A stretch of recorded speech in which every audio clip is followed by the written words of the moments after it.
Hello and welcome. You're watching To The Point. Is the National Conference Congress alliance starting to fall apart just as fears on the security front begin to grow?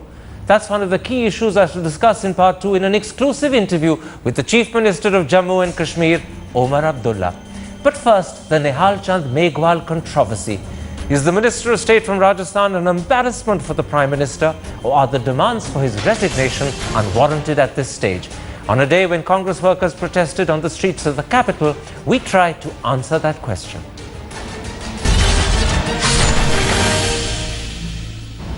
And now joining me to discuss the Nehal Chand Megwal controversy is the well-known author and former editor Shobha De, the Secretary of the All India Progressive Women's Association Kavita Krishnan, the well-known columnist and commentator Siddharth Bhatia, and the spokesperson of the Rajasthan BJP, Jyoti Kiran Shukla. Kavita Krishnan, let's start with the demand for Nehal Chand Megwal's resignation. Given that this is an old case, previously closed by the police and then closed by the court, and now under appeal being considered for reopening, yes, why are you demanding Mr. Megwal's resignation at this point and not waiting to see if the case is actually reopened or not? See, I think that's the whole point. You see that this is a woman who is making an allegation. She is a citizen of the country and she has consistently made an allegation not against Mr. Nehal Chand alone but against 17 people. And there are quite a few questions about how the Rajasthan police handled it, how the Congress government of Rajasthan handled the case. And now this woman is appealing in a higher court when doors have been closed lower down. All right. My point is that when there is a woman in this condition, what should the government do? Should they say that yes, until and unless, you know, her question, as long as her question remains, as long as doors remain open till the highest court, till then we will not shield this person. We will not have a shield of impunity. No, we will not keep him in a post. Can I interrupt? I'm not saying arrest him. I'm not saying arrest him. I know you're not. I'm not saying you either. hang him. No, can I interrupt? Can I interrupt? Yeah. This is not an ordinary accusation of rape because this accusation has been made before. It was investigated. The police closed the investigation. A court accepted the closure. Now an attempt is being made to reopen. That attempt has not been granted. Therefore, I ask you the question, why at this stage demand resignation? Why not wait to find out if it's reopened? There are several other cases in which a similar trajectory, including the Suryanelli rape case of Kerala, which, as you know, eventually only when it went to the Supreme Court did earlier convictions, even till the High Court acquittals were overturned. So that's why I'm saying that when this is happening, if this person is allowed to remain, if one of the accused is allowed to remain a minister, he is in a position to influence the whole process. And the process is still underway. Okay. We cannot say clean chit until and unless the entire process is exhausted. To my question is, you want to prevent the minister using the power he has from influencing the case. That's all. Right? Yes. It's nothing to do with morality. It's to do with the fact the minister shouldn't influence the case. Absolutely. Jyoti Kiran Shukla, let me put this to you. There's first of all the point made by Kavita Krishnan that a man is a minister, he's a powerful entity. If he is not removed from the office he holds, he can use the power of that office to influence the case. And I'll add to that a second issue. This is a matter of gang rape, which after the Nirbhaya tragedy has taken on a huge political and emotional profile in India. If a peon can be dismissed if accused of rape, surely a minister who governs the country cannot be treated differently. So both in terms of equity of treatment as well as the point Kavita Krishnan made, that if he continues as a minister, he can influence the case, surely there are good grounds for demanding his resignation or sacking. Karan, first of all, it's an extremely sensitive issue, but at the same time, behind the veil of the sensitivity, the sensibility should not be hidden. This is my point. The first allegation made by Ms. Kavita is absolutely based on certain hypothetical assumption. I think she should study first of all, I should say that I am not in the capacity of the counsel of Mr. Nehal Chand. I would not present the entire case in front of you, but certain facts certainly demand attention. Because today, as you said, we are going to have a sensible debate about come to those facts quickly. The facts are A. In the first FIR, no names of any minister or any other members outside the family were included. Number 2, the first FIR was from the husband, not from the complainant. Number 3, a final FR report has been accepted by the court the entire proceedings were done under the supervision of the Honorable Court. So here, if we are questioning the efficiency or efficacy, we are questioning the efficacy and efficiency of the courts as well. Can I Ms. stop you? Krishnan Can I is stop you? not When you understanding. say, can I stop you? When you say that the first FIR didn't mention Nihal Chand Megwal's name, are you suggesting that his name was added on as an accused as an afterthought or at a later stage? Is that the point you're making? Absolutely. In the first FIR, his name was not there. 17 other names were included. Out of those 17 names, 8 were fictitious Okay. names. They are not traceable. Even the jurisdiction of the court was changed. Then pause a moment. when they complained, it's a complicated case. But don't Please, confuse us let with me just- complications. You made one good No, I'm point. not Let confusing. Kavita Krishnan Karan, respond to I'm that. not Just a confusing. moment. I'm Take just it putting step by forth- step. No. Please listen to me. Take it step by step. Otherwise, you'll confuse the audience and everyone. Don't blast us with detail because no one can handle it so much at one go. There's a critical point made there by Yes. Jyoti Kiran Shukla that his name was not part of the first FIR. It was added afterwards, as she says, as an afterthought. Secondly, 8 of the other names turn out to be fictitious and don't exist, which One. suggests that there is something, how shall I put it, fantastical about this story. No, I'm trying to say that this is a woman, before we say fantastical, let's put ourselves in her shoes hypothetically for a minute. If it is a woman who says that she was 17 years old, she was married, and her husband actually made her, put pressure on her to go to a variety of men Just a moment. whose She identity, also one said minute. that the first FIR was lodged by the husband, not the complainant. No, I'm You're saying ignoring that. I'm saying that no, I think that this woman has certainly stood by her complaint from 2011 till now, No, and her, you are husband. answering the critical I'm question. answering the question. I'm saying that her husband is the main accused now. Ms. Jyoti Kiran Shukla cannot deny that. But now. the original complainant was the husband, not the wife. You just heard Jyoti Kiran the Shukla wife. say it. And secondly, what about the fact her that saying Meg it Chand does was not make added it later right. on? No, what about the point Meg Chand's name was added later on? Exactly what I'm trying to answer. I'm saying if this is a woman who says that she was made to go to forced by her husband to go to a variety of men whose identity she may not have known. She may not have known the identity of each person there, and she was drugged. She has. This is what she has You're been saying claiming. the entire complications of the case explain away the fact that the name of the minister was added as an I'm saying afterthought. they may not explain away anything, or they may explain everything. We do not know. My point is that we cannot at this stage be judge and jury here and say the But case against you're him is jumping fictitious. to the No, demand that I'm the not minister saying, should I'm resign not when saying in that fact he's already on the first time I'm round saying been cleared. no, I'm saying any person who has this cloud of a charge of sexual assault or rape against him should not be in a position of authority where he can influence Let the me case. bring in Siddharth. Until the I must facts give someone are else a dealt chance. Siddharth Bhatia, let me bring you in and put this to you. And this may sound to many people as if it's a politically incorrect question, but that doesn't matter to me. I think the job of journalists are to ask politically incorrect questions. The minister claims this is a political conspiracy.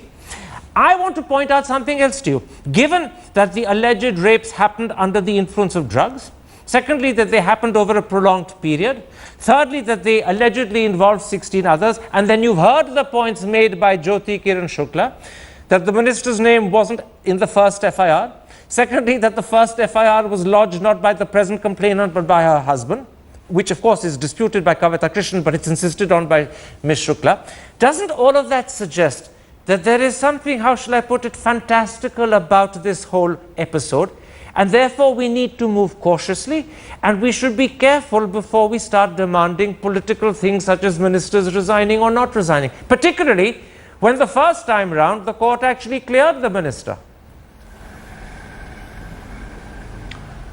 Look, whether you use the word fantastical or say that there are a lot of grey areas here which leave maybe even questions of doubt, because you are talking about his name not being there, that the whole case was given a burial by the police.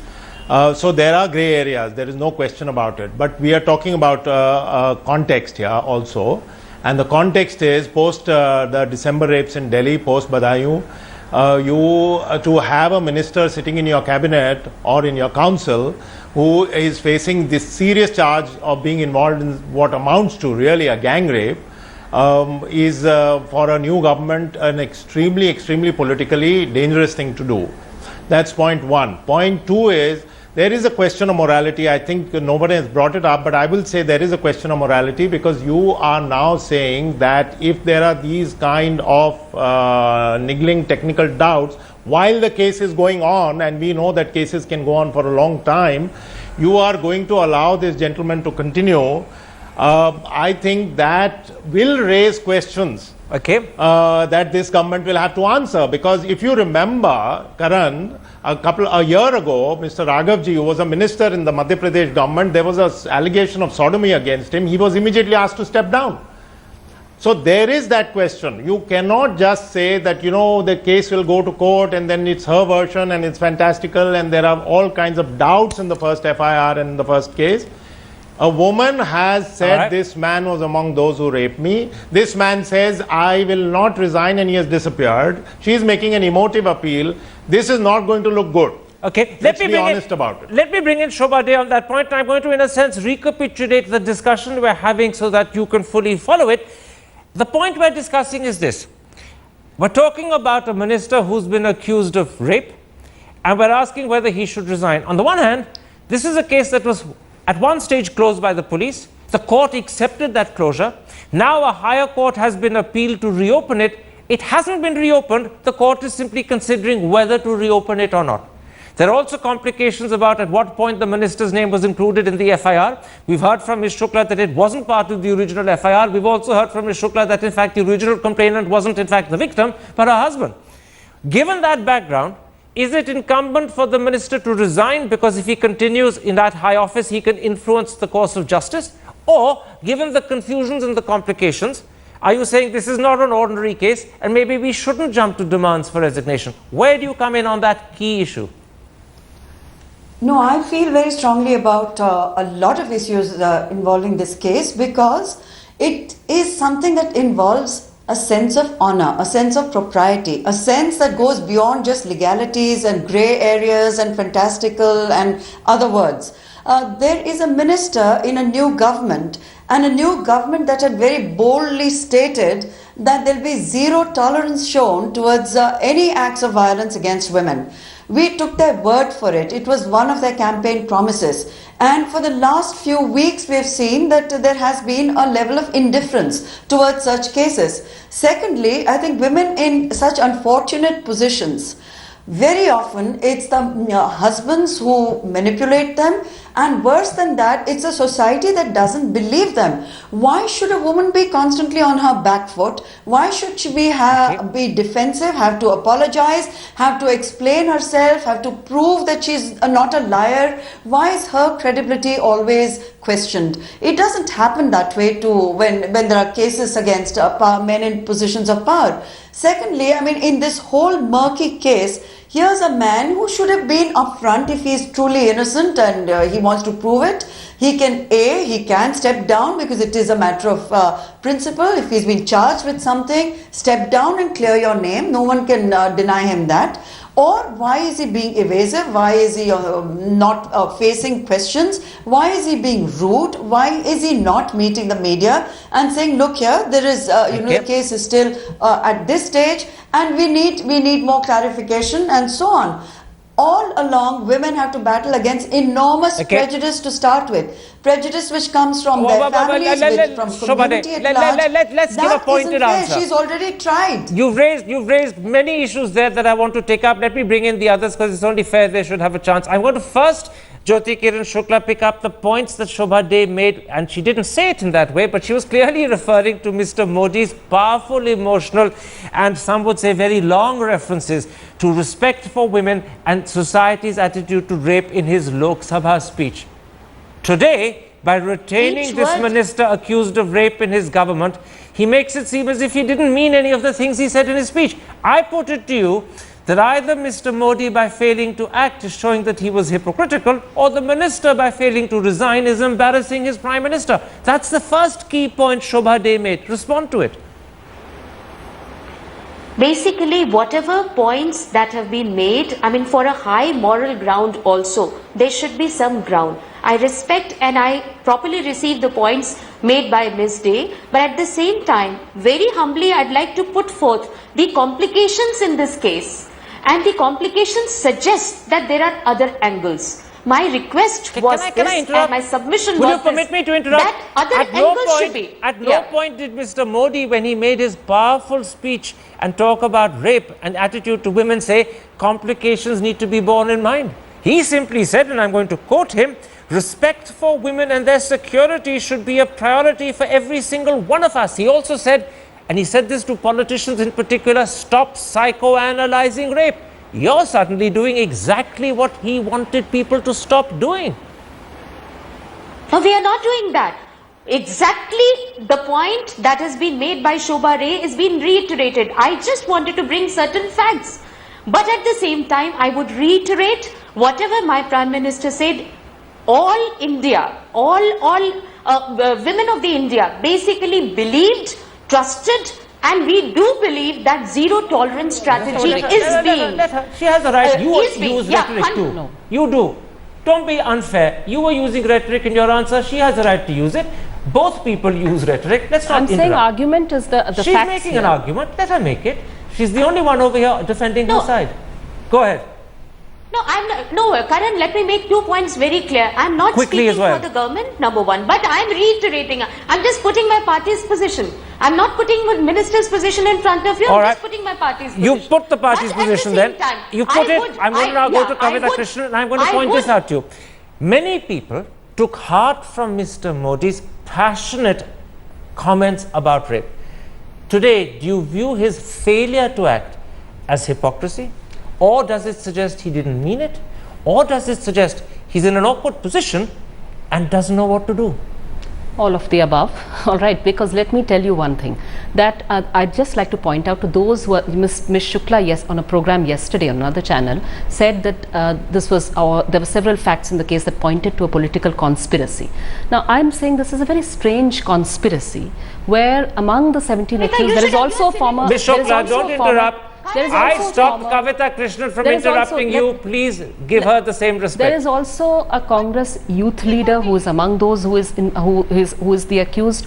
A Congress government closed the case. I mean, its police closed the case. All right, there are several questions about how the police handled the But that wasn't the investigation. question I asked you. No, You've no. gone on to other details. I know, but I'm saying these details are important, I think, But because we take I them don't one by want one at another time. First I- answer my question, then we come to them. Why Let's these not details confuse are the audience by important? losing Other structure. details are I'm not. not- Just a moment, Ms. My Shukla. point here is that given that this is the case, my point here is that then to say that all this is a fantastical thing, it's a conspiracy, and so we can ignore the fact that there is a woman standing out there saying your minister I was is actually accused trying of to rape. raise. I was actually trying to You were raise trying to issues raise about about how Mr. this reflects on Mr. Modi. Answer that for me. So I'm saying that when this woman is standing there saying, I want to speak to the Prime Minister, I want 2 minutes with the Prime Minister, she has said, I think that the Prime Minister is, it bears upon him here to really explain himself. Why is it that his minister, why is it he's silent on this allegation against him? Let me Just a moment. Let me bring in someone else. Siddharth Bhatia,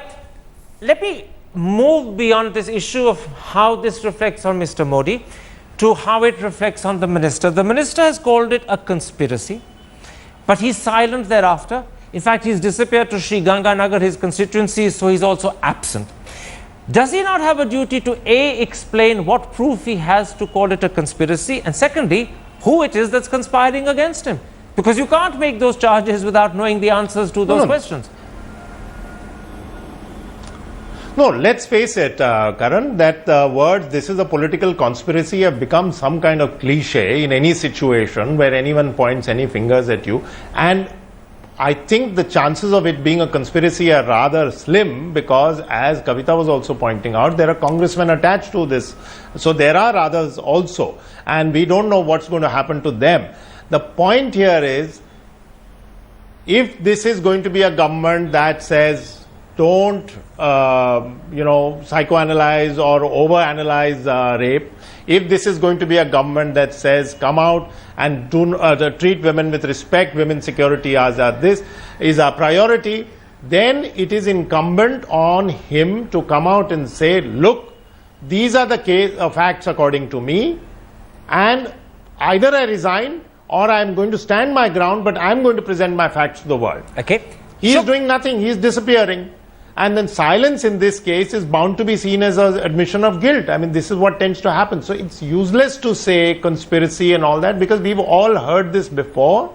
And why this woman of, who has gone through this trauma should be planning with some people about how to bring this man down is beyond me. Maybe Ms. Shukla can explain. Let me bring in Shobha De. Shobha De, you made a second very important point. You said that the minister was silent. He ought instead to be presenting himself to the press and explaining the facts and defending himself with whatever argument he has. That would certainly work if there was an assumption, and a credible assumption, that the press would be fair and wouldn't take sides. And I'm now deliberately playing devil's advocate. Can one make that assumption in this case?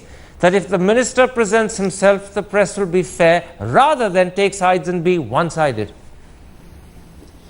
Karan, in a democracy, I believe it's a minister's job to present himself regardless of what he thinks the press is, whether it's fair or unfair. They are going to be asking tough questions. That's their job. His job is to respond to them.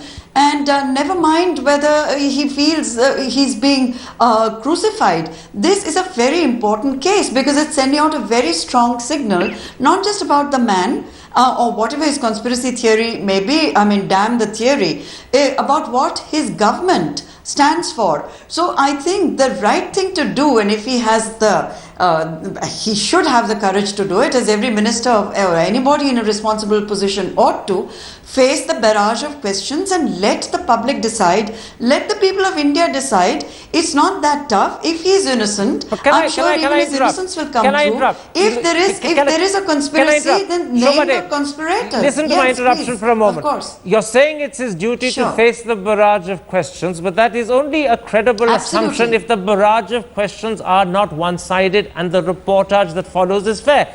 Are you confident the media on this subject would be fair?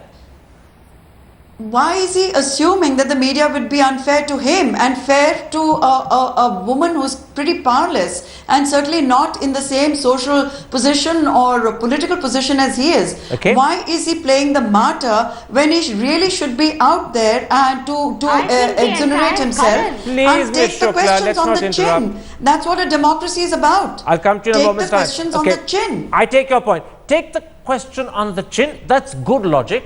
Sometimes ministers don't follow it. Let me put the opposite view. This is one that the BJP is trying to argue. They say that, in fact, the minister was investigated by the police under a Congress-controlled regime. The courts cleared him. Why then can he not say that if my opponents have investigated and cleared me, that is proof I'm innocent? He can't do that precisely because, and I'm saying that the Congress protests on the street also look weak precisely because of that. Because, as I said, among the 17 accused are also congressmen. The police in this case, do you know what they asked this woman? They said, give us a witness. They asked her two questions which I think no woman in such a situation, if the situation is true, can answer. They asked her, on exactly which date did so-and-so rape you? My point is, if she says she was drugged and over a period of a month she was forced to go to various places, for her to recall which man it was on each exact day, the problem very is difficult. The police do need concrete evidence. No, my point is she cannot. The police have to investigate that. So you have a problem with this case, which is why I said there's something fantastical about it. No, the police cannot say fantastical. The police cannot ask her to produce a witness. I'm saying it. The police cannot ask the woman to produce a witness. It was for them to have investigated, for them to tell the woman, produce a witness, is something extremely problematic. It is a shadow on the Congress, definitely, but I would like to say it isn't just about Nihal Chand resigning. I think Mr. Modi must make Nihal Chand quit. He must say publicly, he must come on record to say, I will not have a minister on my panel who is accused of this. I'm glad, Kavita Krishnan, you're talking about Mr. Modi. When I twice asked you to do it, you didn't want to answer at that point. Very quickly. Let me bring in Jyoti Kiran Shukla and put this to you. This is not just a case about rape. It transpires from what the victim has told the Indian Express this morning that in fact the minister sent A, men to threaten her, and B, offered her a job if she were to withdraw the case. So there are now also charges of what amount to intimidation as well as interfering with the course of justice. I put it to you, beyond the moral issue, beyond the possibility of interfering with the course of justice because he's a minister, you now have additional reasons for him to resign.